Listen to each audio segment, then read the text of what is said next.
The beauty of womanhood. So ఛానల్కి కొత్తగా వచ్చిన వాళ్ళు సబ్స్క్రైబ్ చేయండి. సో ఇది చెప్పబోయేది the patient stone. The movie గురించి మనం మాట్లాడుకుందాం.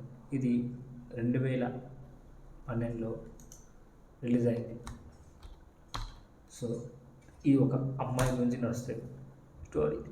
ఇది అమెజాన్ ప్రైమ్లో అవైలబుల్గా ఉంది.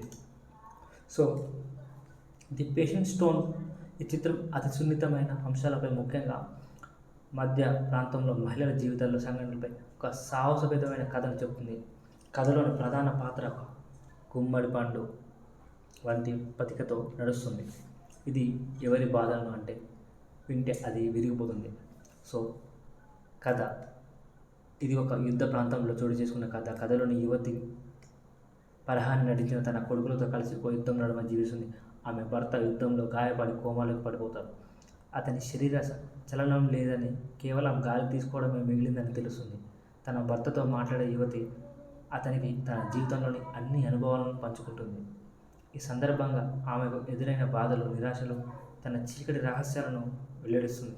ఆమె తన జీవితంలో ఎన్ని అణచివేతలు ఎదుర్కొంది, ప్రేమ, అభిమానం లేని ఒక మనిషితో కలిసి జీవించడం ఎంత కష్టమో తెలుసుకుంటుంది.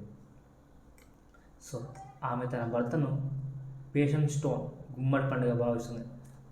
తన మనసులోని అన్ని భావాలను రహస్యంగా ఉంచుతుంది.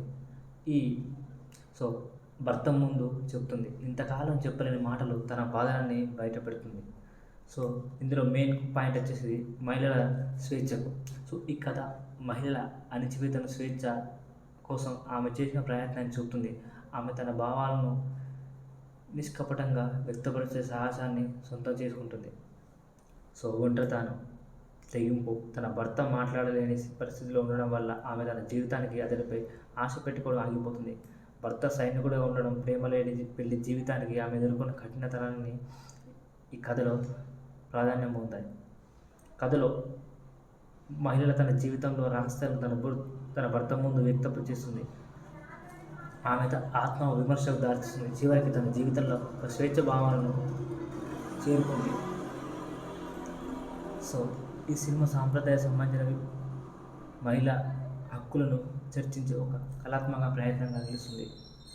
పేషెంట్ స్టోన్ అనేది ప్రతి ఆడపిల్ల భరించలేని బాధను, ఓర్పును, చివరికి విముక్తిని సూచిస్తుంది. ముఖ్యమైన విషయం ఏంటంటే ఈ సినిమా ఒక ఆలోచనాత్మకంగా ఉంటుంది. ఇది సహనం, మానసిక బలం మరియు విముక్తి మీద ఒక సుదీర్ఘ కథలోని భావోద్వేగాలు ప్రతి ఒక్కరు నిలుస్తాయి. సో కొత్త వచనాలు ప్లీజ్ సబ్స్క్రైబ్ చేయండి.